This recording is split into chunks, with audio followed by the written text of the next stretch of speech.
O PT comemora, é legítimo que comemore seus 10 anos de poder, mas fazendo crer no Brasil que o Brasil foi descoberto no ano de 2003, quando o presidente Lula assume a presidência da República. Não, o Brasil avançou em vários setores, mas essa é uma construção de muitos governos, em diferentes momentos da história. E tem faltado ao PT generosidade. Generosidade para compreender a contribuição de outras forças políticas, de outros governos e a capacidade da autocrítica. O PT, se teve acertos, e certamente os teve, senão não estaria no poder até hoje, teve equívocos muito graves nos últimos 20 anos de história do Brasil. Eu até, além disso, desde a eleição de Tancredo, passando pelo Plano Real, onde o PT teve um posicionamento radical contra, na Lei de Responsabilidade Fiscal, o PT foi à Justiça, foi ao Supremo para inviabilizar a sua aplicação. O que nós estamos querendo discutir são os passos para o futuro. O PT apresenta hoje ao Brasil, na comemoração dos seus 10 anos, uma cartilha que remonta ao século passado, querendo rachar o Brasil entre nós e eles, entre os bons e os maus. Todos que são nossos adversários, segundo o PT, cometeram equívocos e só nós temos virtudes. Não. É hora do PT fazer a autocrítica, reconhecer os equívocos no campo ético, os gravíssimos equívocos no campo administrativo, os problemas sérios que nós estamos vivendo e vamos viver do ponto de vista econômico, com o recrudescimento da inflação, o pífio crescimento do PIB, a fragilização das nossas principais empresas estatais. Esse é o debate do futuro. Nós fomos convidados para a festa do PT, no momento em que o PT nos elege para fazer o seu contraponto. Eu aceito o convite e chamo o PT para dançar, mas vamos dançar a dança da modernidade. Vamos falar de um país que qualifica a educação, um país que investe solidariamente em segurança pública, que fortalece os municípios e os estados. Não esse país virtual que o PT criou e quer que os brasileiros acreditem que ele existe. A nova postura do PSDB, senador? Não, não é nova postura, é tudo a seu tempo. Eu disse no meu pronunciamento que nós não repetiremos a oposição que fez o PT contra tudo e contra todos. Qualquer medida que vinha do governo Fernando Henrique, o PT já era prioritariamente contra. Foi assim no Plano Real, foi assim em inúmeras outras medidas, no processo de privatizações, por exemplo, que o PT encampa hoje. Nós queremos discutir a nova agenda do Brasil. Queremos chamar a atenção para o sucateamento da nossa indústria, por exemplo. Queremos chamar a atenção para os desmandos nas nossas estatais, para o aparelhamento absurdo e a desqualificação da máquina pública.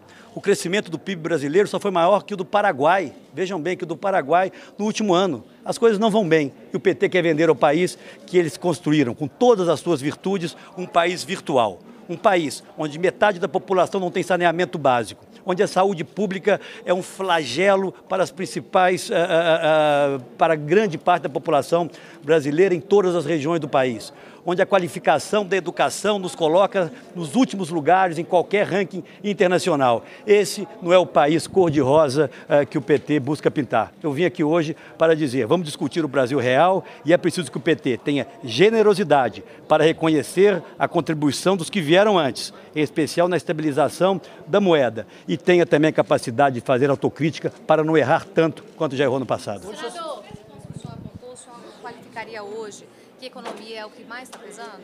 Sem sombra de dúvidas, né? O baixíssimo crescimento da economia, e não adianta mais terceirizar responsabilidades, porque as crises americana mais atrás e a europeia mais recentemente afetaram todos os países da nossa região e o nosso crescimento foi absolutamente pífio. Nós estamos vivendo um processo de desindustrialização no Brasil extremamente grave. E isso não se corrige de um ano para o outro, nem de um mandato para o outro. A indústria vem perdendo competitividade. Nós estamos voltando a ser exportadores de commodities, como éramos na década de 50. As nossas principais estatais, patrimônio do povo brasileiro, perderam valor de mercado de forma extraordinária nos últimos anos e falta firmeza na gestão da política fiscal brasileira. Nós perdemos no passado enormes oportunidades com o crescimento da arrecadação, de fazer ajustes importantes, não fizemos. A agenda das reformas previstas lá atrás, prometidas em 2 eleições pelo presidente Lula, em uma pela presidente Dilma, me desculpem, ainda é agenda por ser feita. Portanto, a questão econômica é muito grave, mas o gerenciamento do país, a inapetência gerencial do governo e o aparelhamento da máquina pública se colocam hoje também como preocupações que devem ser de todos os brasileiros. Senador, o senhor terminou seu discurso falando sobre a lógica da reeleição. Foi uma herança ruim que o PSDB, que trabalhou pela emenda da reeleição, deixou? Essa foi uma decisão da maioria do Congresso. Quando eu falo da lógica da reeleição, eu falo nas ações governamentais. A partir do momento em que a presidente da República, e confesso eu pessoalmente que me surpreendi em ela se dispor a cumprir aquele papel, fugindo ou despindo-se da liturgia do cargo, ocupa uma cadeia de rádio e televisão para fazer proselitismo eleitoral, para falar do Brasil do nós ou eles, lembrando inclusive nos piores tempos do regime militar, dizendo que os que não apoiam o governo são contra o país. Ela inaugurou o processo eleitoral e obviamente vai ter que administrar aí hoje as pressões da sua base de governo, porque todos entenderam o recado. A presidente, talvez, não sei se por inexperiência, por alguma precipitação, ou até mesmo por alguma inquietude interna em face de outras manifestações dentro do próprio PT, que gostariam talvez de ver o ex-presidente Lula como candidato, ela antecipou um processo, mas isso tem custos, e ela já está pagando esse custo com a imensa pressão dos seus aliados por espaços no governo. Infelizmente, o que move hoje o governo é a lógica da reeleição. E essa dança, o senhor também acha que a oposição tem que dançar? É o momento da oposição também vir a público?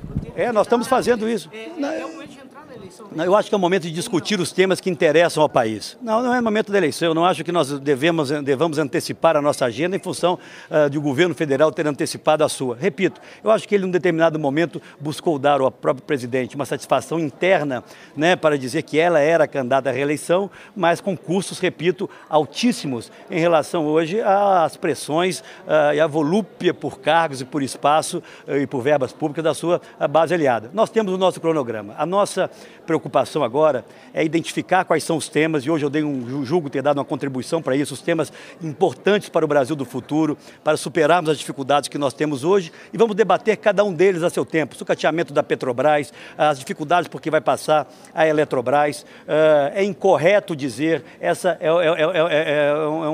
eu diria uma falsidade das maiores que eu tenho ouvido, repetida aqui hoje por um senador do PT, de que o PSDB esteve contra a diminuição das tarifas de energia. Não, nós queríamos uma diminuição maior, mas à custa da diminuição dos encargos federais, por exemplo, o PIS/COFINS, que poderia ter elevado em 5% hoje o desconto, a desoneração das contas de luz. Nós estamos prontos para qualquer debate, vamos fazê-lo frontalmente, com clareza, com elegância, que é, na verdade, uma característica nossa, mas com absoluta firmeza. Mas candidatura, o PSDB e as oposições só devem ter no amanhecer de 2014.